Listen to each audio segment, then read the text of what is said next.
Hola X, esta es la primera vez que vengo a este foro y tengo otras historias australianas para compartir. Normalmente no comparto mis historias con nadie excepto con amigos cercanos y familiares porque, para ser honesto, me hace parecer un completo chiflado. Un amigo me incitó a publicar aquí, ya que me permite permanecer anónimo y esta comunidad parece quizás demasiado de mente abierta.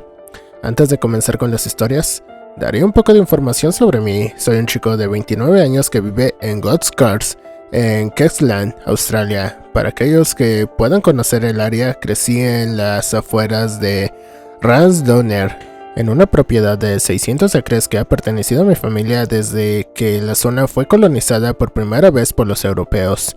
Me mudé a God's Cars cuando tenía 20 años para permitir que mi prometida, ahora esposa, avanzara con su carrera en finanzas. Mis habilidades se limitaban principalmente al mantenimiento de acuaponía y al cuidado de los peces, que me parecieron casi inútiles en la ciudad, así que centré mi atención en mis verdaderas pasiones, escribir y pescar. Pronto, elegí una de las revistas de pesca más importantes de Australia, que me llevó a innumerables viajes de pesca por todo el país. Fue en esos viajes donde ocurrieron estas historias, y también la razón por la que adopté el nombre de usuario de Aussie Spring Domore para estas publicaciones. Bebo alcohol y fumo cigarrillos, pero no estaba borracho durante los eventos que sucedieron en esas historias, y no tomo ningún medicamento recreativo ni recetado. La primera historia que compartiré con ustedes ocurrió en 2009, en el noreste de Nueva Gales del Sur. Estaba escribiendo un artículo sobre el bacalao de río Clarence, Mascot-Key y Kate, también conocido como bacalao de agua dulce del este. Recientemente rehabilitó en la zona y básicamente tenía una semana para recorrer todo un sistema fluvial en kayak y marcar tantos bacalaos como pudiera. Este viaje se correlacionó deliberadamente con la luna llena en la última noche, ya que proporcionan las mejores condiciones para apuntar al bacalao con señuelos de superficie durante toda la noche. Para cualquiera que pueda estar interesado, el viaje en sí fue a todos los efectos un completo fracaso, ya que solo logré capturar 4 bacalaos, todos neonatos y marcados de un programa de repoblación anterior. Sin embargo, fue el suceso en la última noche del viaje lo que compartiré con ustedes. Mantengo un diario estricto sobre todos estos viajes, ya que me permite agregar información personal y anécdotas al escribir artículos, así como asegurarme de no olvidarme de incluir ningún detalle o evento importante.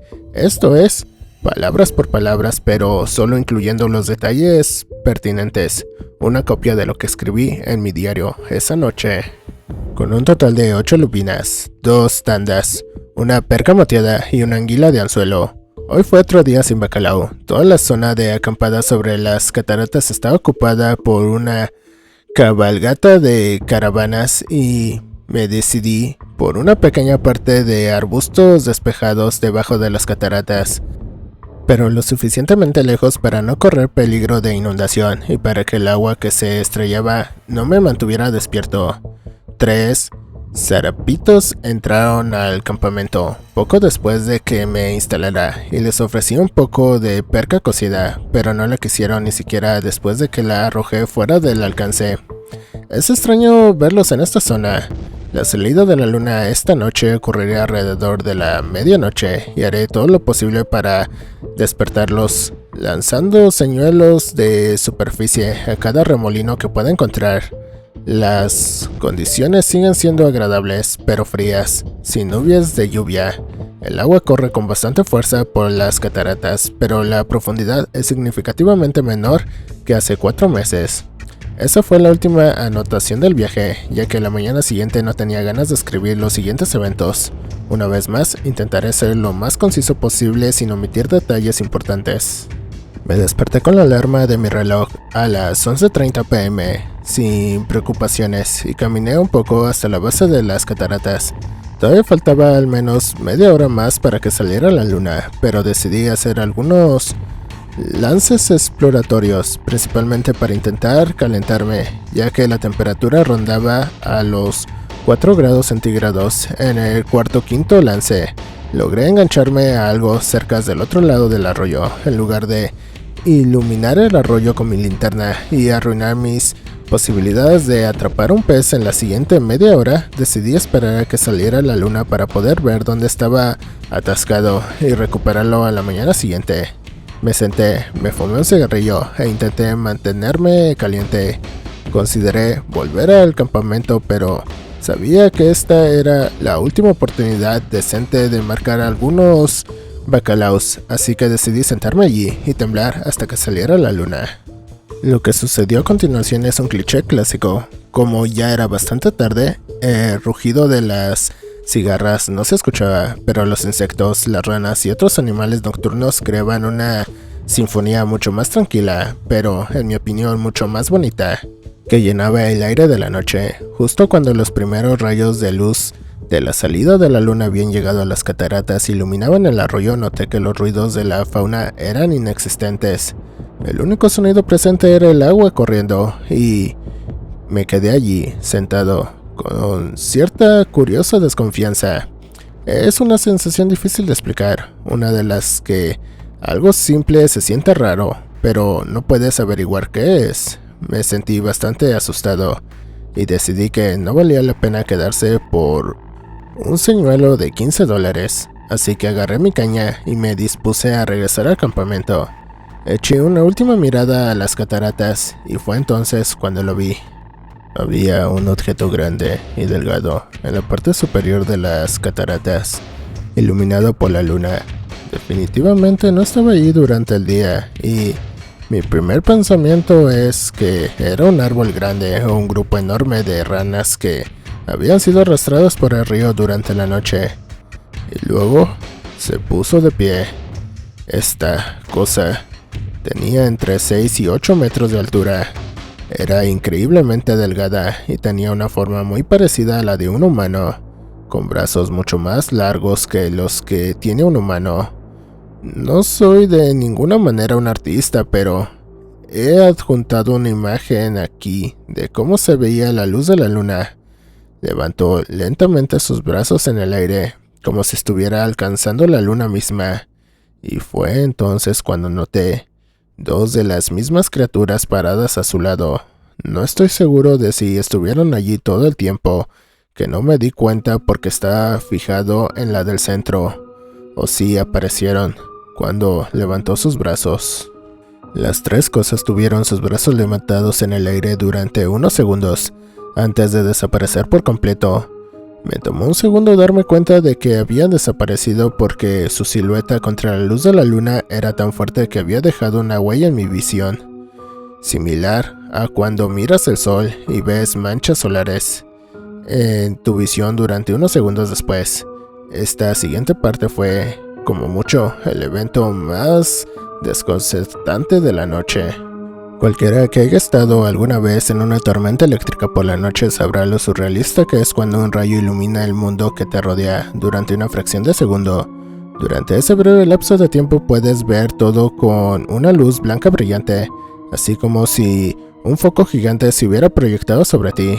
Bueno, unos segundos después de que las cosas desaparecieran, la luna acababa de abrirse paso por completo sobre las partes superior de la cascada, y de repente era como si fuera de día. Durante 4 o 5 segundos pude ver todo a mi alrededor con una extraña luz blanca, similar al efecto de rayo que acabo de mencionar, pero que duraba lo suficiente como para poder mirar alrededor de toda la zona. El único detalle real que logré notar durante este periodo de luz fueron 3 zarapitos parados justo en una pequeña plataforma cerca de la base de las cataratas, a unos 20 metros de mi posición. Creo que la única razón por la que mi cerebro reconoció que estaban allí fue porque se destacaba muy bien contra el agua y la pared rocosa detrás de ellos. Y sí, la luz se fue. El arbusto, una vez más, solo se iluminó con la luz de la luna. Me quedé ahí en shock por todo lo que acababa de ver durante al menos 5 segundos antes de que un sonido largo y silbante me sacudiera de vuelta a la realidad. El canto de los zarapitos Para cualquiera que no sepa cómo suenan los zarapitos, aquí dejaré un fragmento.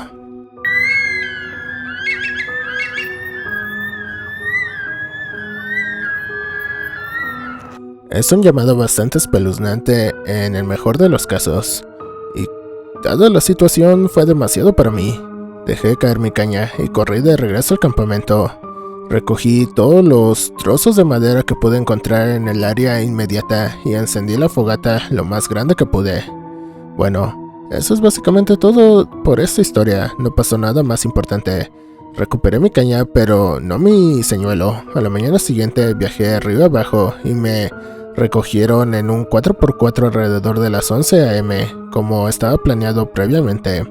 En retrospectiva, me hubiera gustado hablar con los caravaneros que acamparon sobre las cataratas para ver si vieron algo esa noche. Más tarde investigué un poco y descubrí que los humanoides grandes y delgados juegan un papel importante en la cultura aborigen en todo el país, a menudo en forma de cosas como Kingskin. Esa fue mi primera experiencia de lo extraño que puede ser el bosque australiano, y con toda honestidad, me mantuve alejado de los lugares remotos durante bastante tiempo después. Sin embargo, en la próxima historia que contaré descubrí que pueden suceder cosas extrañas en áreas bastante pobladas. La siguiente historia ocurrió en una de las muchas islas de Moreton Bay, en el sureste de Queensland. Normalmente no tengo ningún problema en revelar los lugares donde ocurrieron mis historias, pero en este caso los lugareños, una persona en particular, me pidieron que no le dijera a nadie de qué isla se trataba. Diré que estaba en la parte sur de Moreton Bay y tiene una extensión de marisma. Una región de Moreton Bay tiene una gran historia, junto con un folclore muy arraigado, desde colonias de leprosos hasta convictos fugados que se convirtieron en caníbales y muchas guerras entre aborígenes y colonos europeos. Es una zona relativamente densamente poblada y limitada con la capital de Queensland, Brisbane.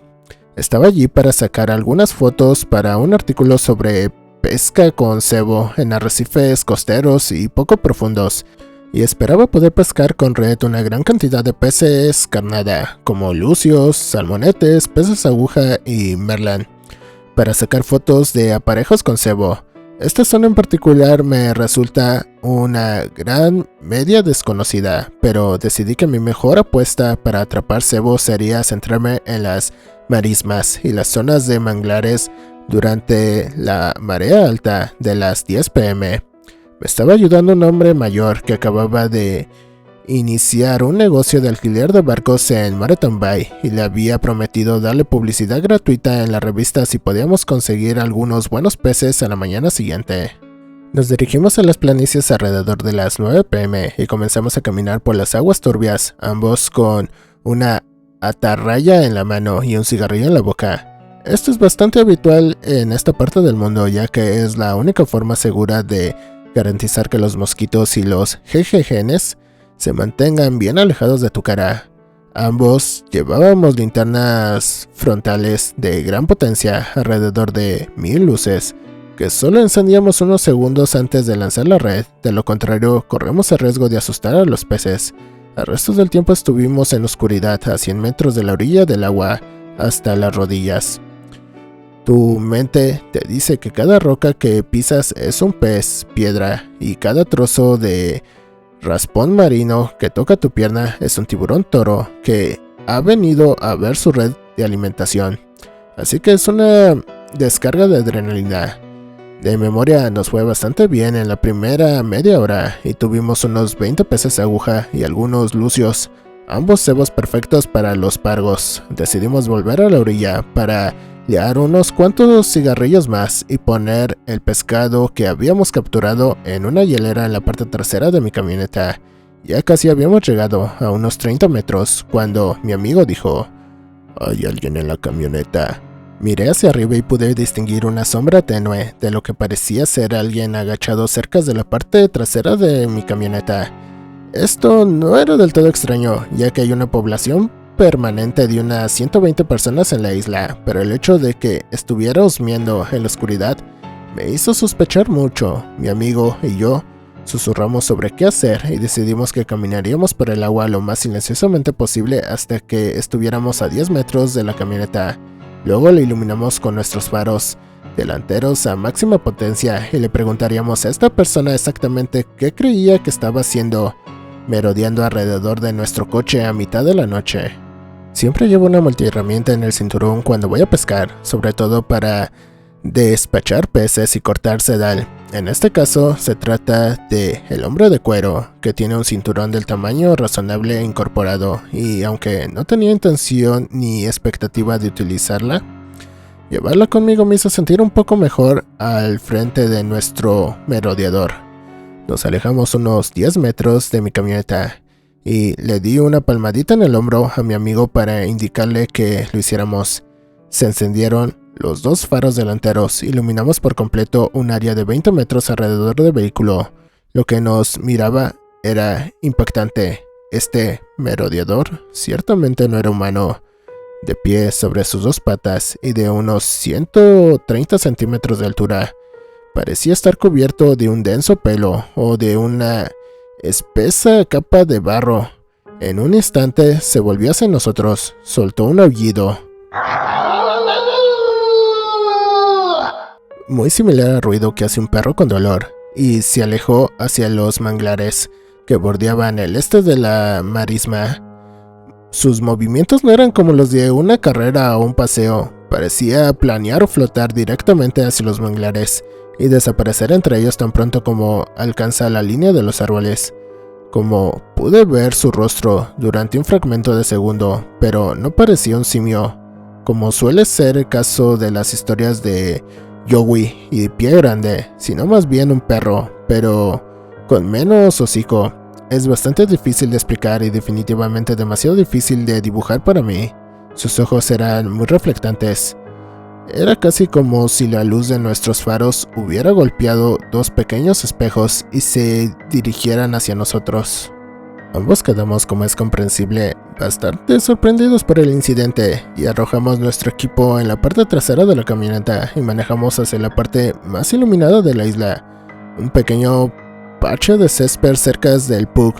No buscamos huellas ni nada por el área porque, honestamente, solo queríamos salir de allí. La noche siguiente, en silencio y casi avergonzados, le preguntamos al camarero si había perros salvajes o animales similares en la isla. Esperamos una explicación bastante servil para el merodeador con el que nos habíamos encontrado. Su expresión facial tomó lo que se explicaría mejor como una sonrisa irónica y respondió como: "No hay perros, pero hay un hombre de los manglares". Dirigió nuestra atención a un anciano en la parte trasera del bar y nos dijo que le preguntáramos por ello. Mi amigo pescador estaba bastante cansado de un día completo en el bote y decidió dar por terminado la noche, y yo tomé otra copa solo antes de tener el coraje de hablar con el anciano de la esquina.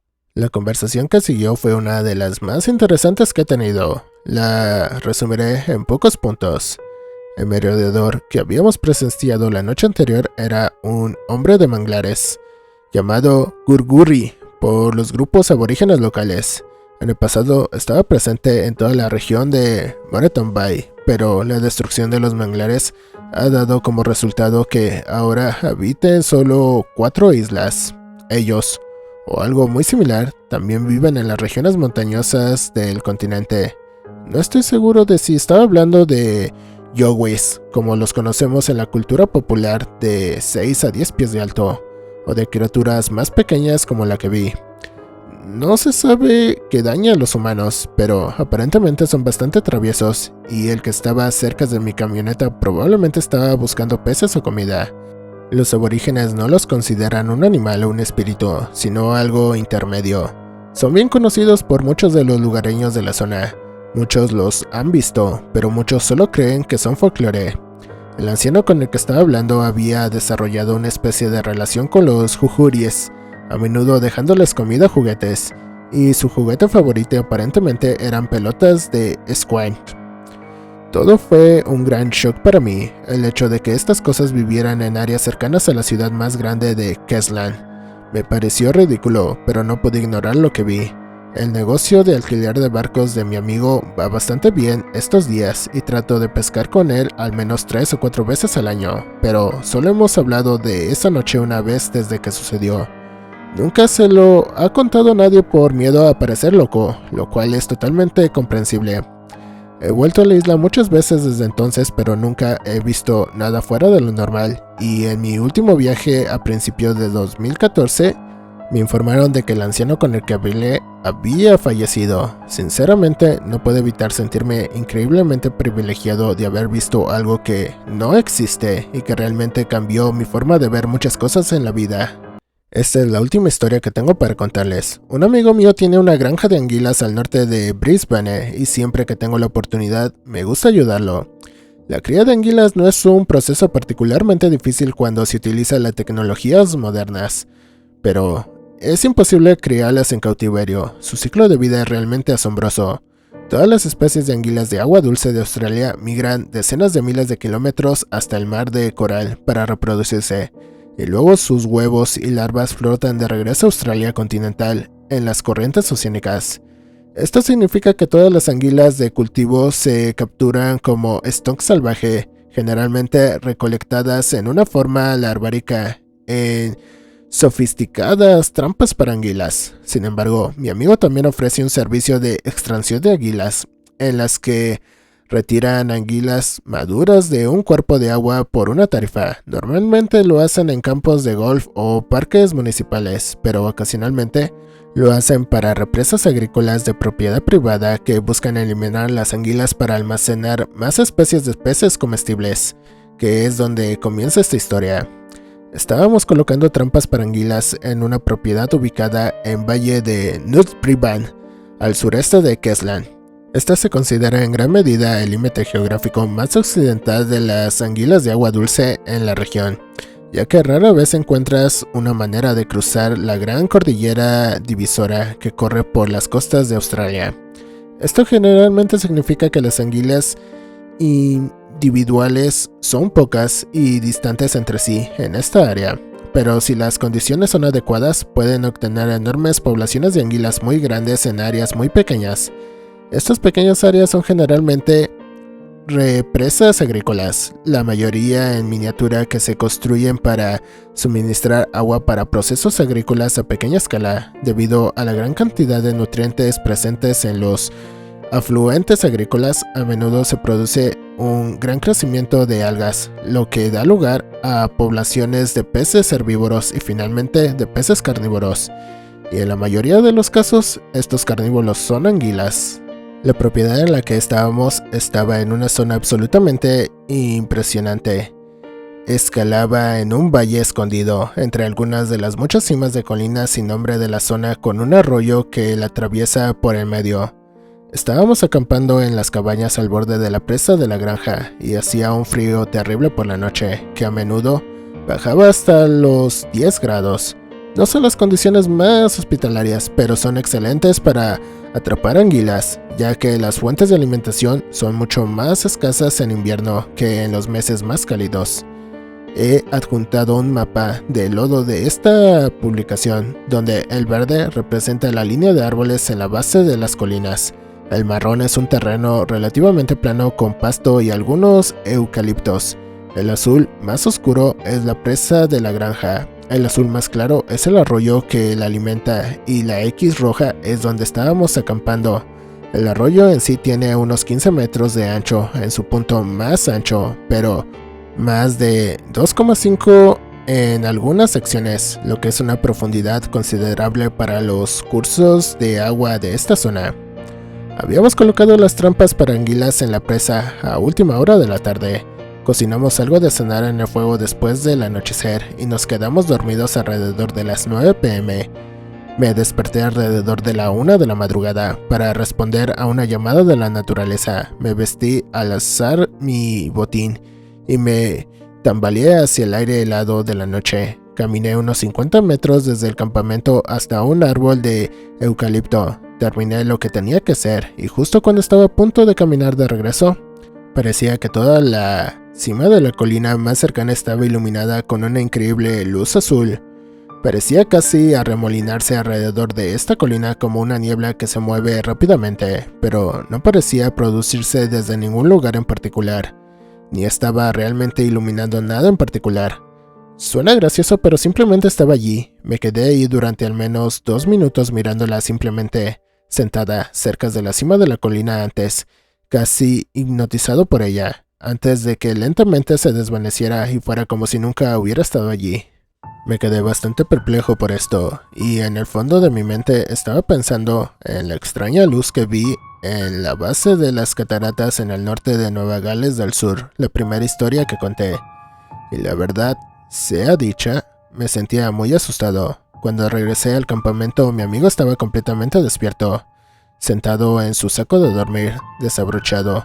Accidentalmente lo asusté bastante porque pensó que todavía estaba en mi saco de dormir y tan pronto como se calmó dijo: ¿Lo vistes? Inmediatamente pensé que estaba hablando de la luz azul y respondí: sí, pero me quedé bastante desconcertado cuando luego preguntó: ¿viste su cara? Su historia, como la contó, fue así.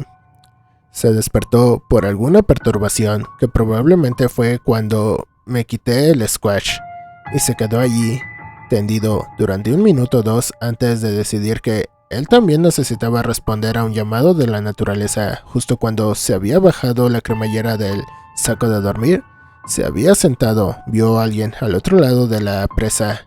Al principio pensó que podía haber sido yo revisando las trampas de anguilas y estaba bastante molesto porque se supone que deben dejarse intactas hasta la mañana. Estaba a punto de gritarme a mí cuando la persona que podía ver apareció a la luz de la luna, caminando hacia la presa de la granja de una manera extraña.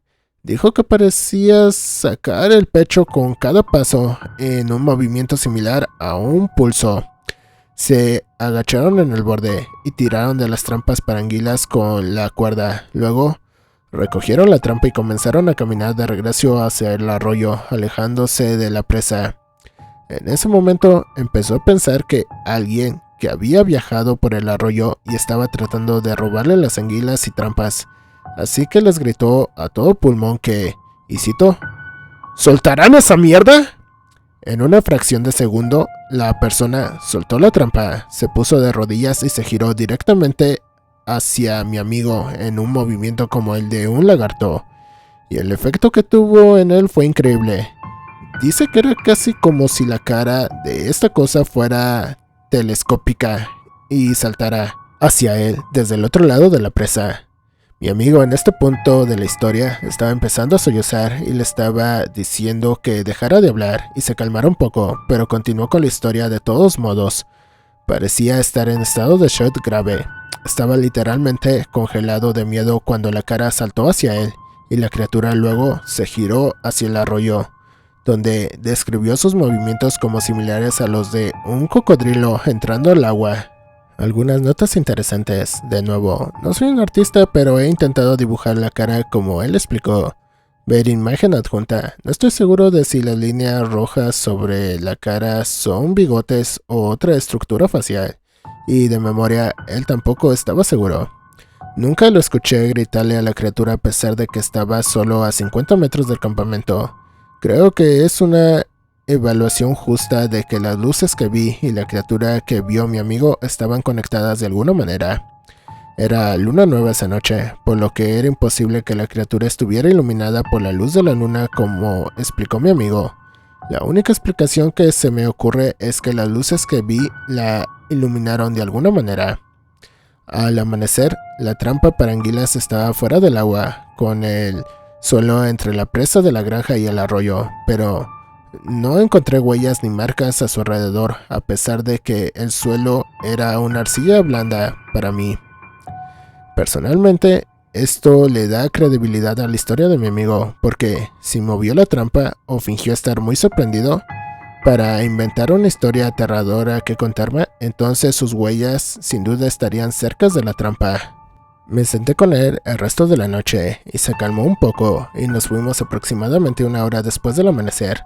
Recogí las trampas para anguilas, pero las liberé porque no sabía cómo almacenarlas o transportarlas en el tanque de la camioneta de mi amigo, y él solo quería salir de la propiedad lo más rápido posible.